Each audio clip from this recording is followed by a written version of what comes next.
मान लीजिए हमारे पास लाइन जो है वो y is equal to M x plus c है। ये लाइन का कौन सा होता है, स्लोप इंटरसेप्ट फॉर्म होता है, आपने पढ़ भी रखा है।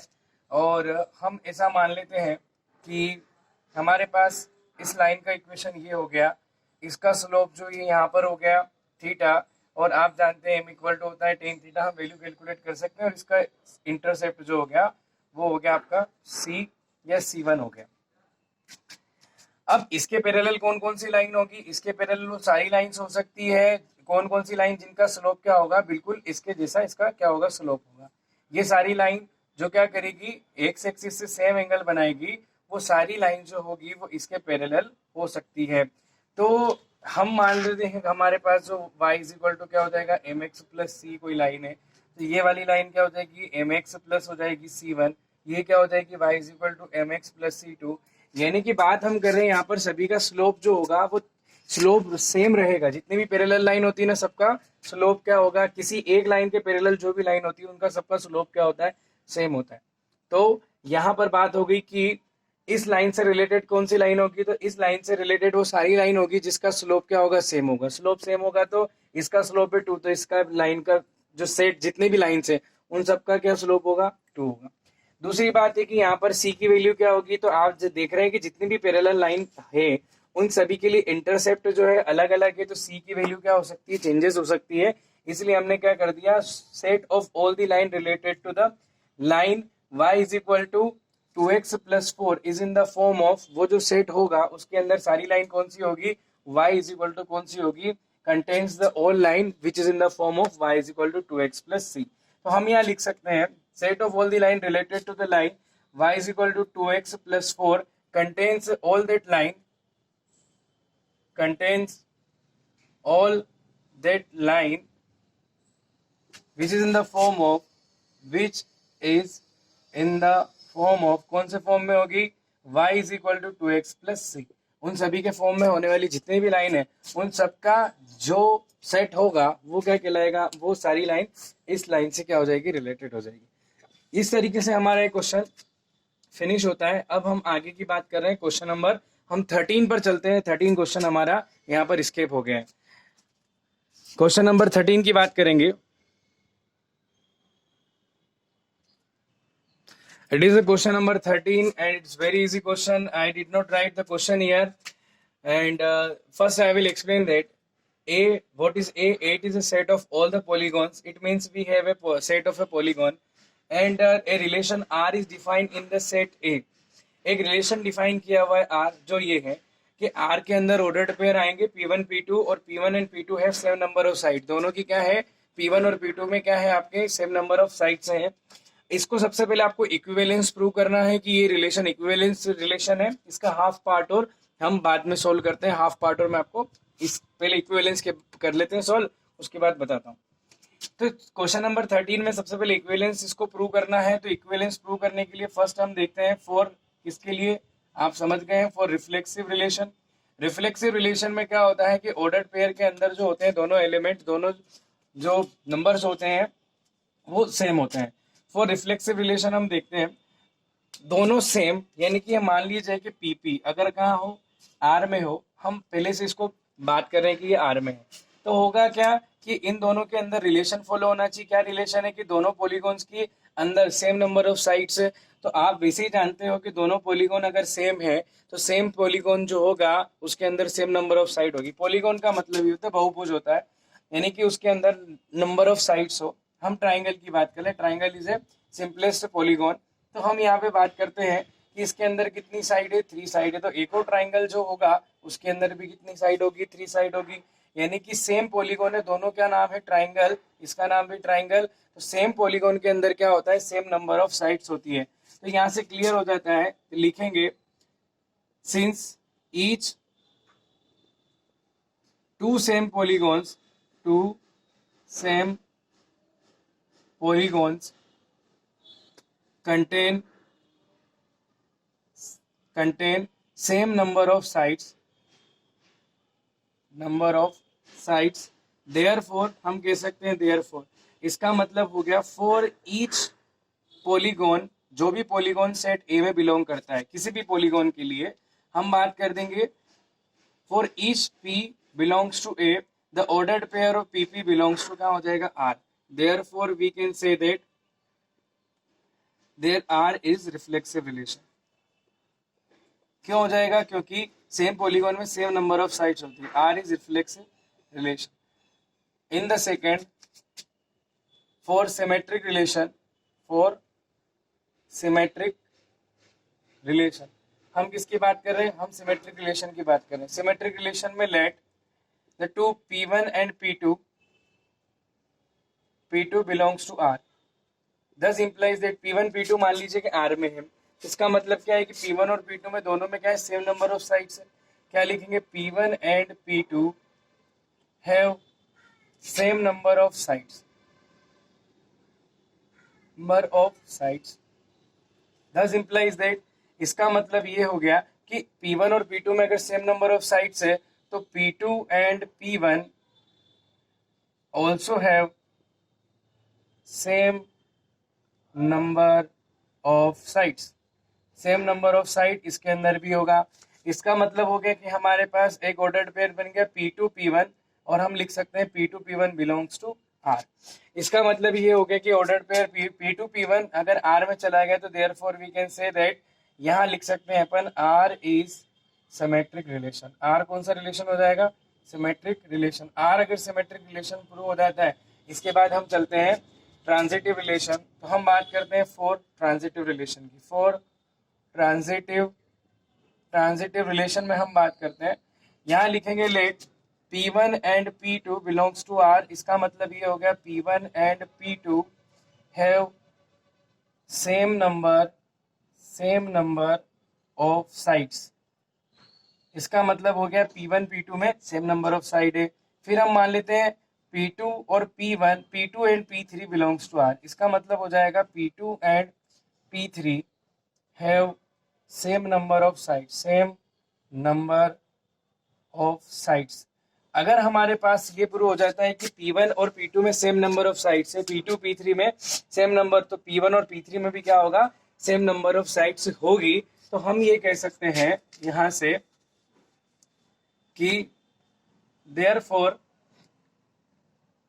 this implies that P1 and P3 belongs to, this implies that P1 and P3 have same number of sides. Therefore we can say that the ordered pair P1 P3 belongs to R. Therefore R is क्या हो जाएगा?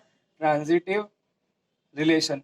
R reflexive भी है, R symmetric भी है, R transitive भी है. इसका मतलब क्या हो गया? Therefore we can say that R is equivalence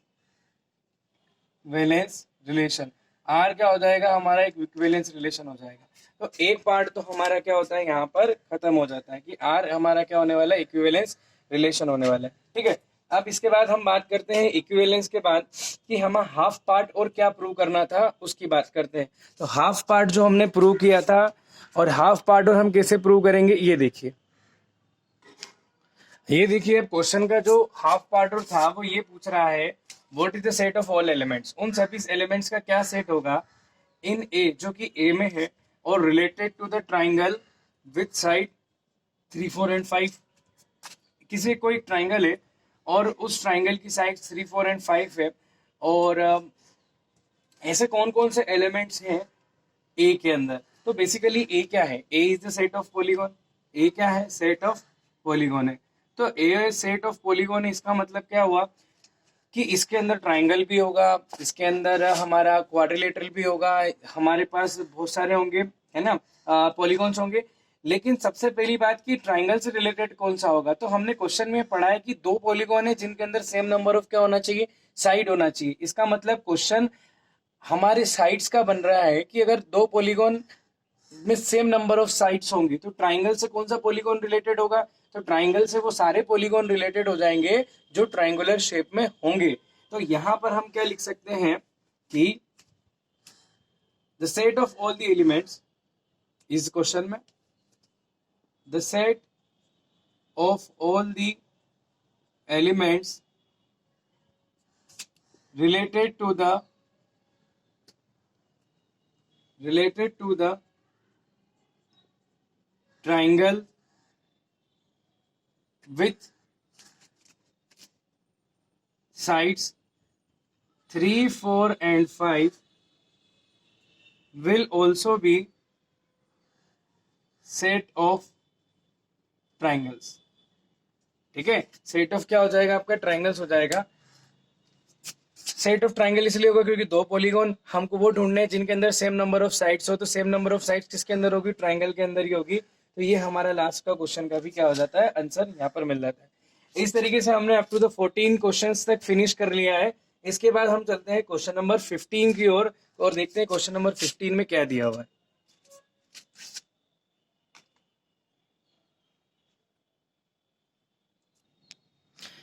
देखिए हमारे सामने यहाँ पर दो क्वेश्चन है जो कि ऑब्जेक्टिव टाइप क्वेश्चन है. क्वेश्चन नंबर 15 है, क्वेश्चन नंबर 16 है. इस एक्सरसाइज के 1.1 के लास्ट क्वेश्चन है और हमें यहाँ चेक करना है कि कौन सा इनमें से ट्रू स्टेटमेंट है या सही आंसर है. एक हमारे पास रिलेशन दिया हुआ है और जो कि 1 2 3 4 सेट में है और आर के अंदर ऐसे ऑर्डर्ड पेयर है. देखिए इसके अंदर 1 2 है, 2 2 है, 1 1 है, 4 4 है, 1 3 है, 3 3 है, 3 2 है.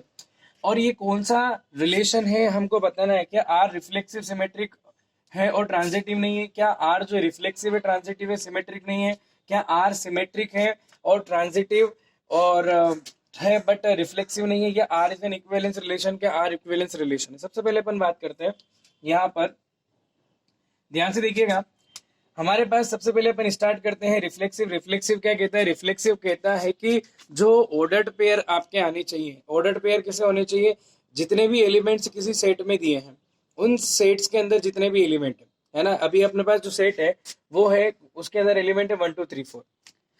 इन सभी 1 2 3 4 के जो ऑर्डर पेयर होने चाहिए खुद के साथ बनने चाहिए, यानी 1 1 2 2 3 3 4 4. अगर ये सारे सभी एलिमेंट के लिए सेम एलिमेंट्स का ऑर्डर पेयर आर में आता है तो इसका मतलब ये आर कौन सा हो जाएगा, रिफ्लेक्सिव हो जाएगा. देखिए क्या 1 1 है, बिल्कुल है. 2 2 इसमें आ रहा है, 3 3 आ रहा है, 3 3 ये हमारा ये हो गया, 4 4 ऑर्डर पे हमारा यहाँ पर आर के अंदर आता है.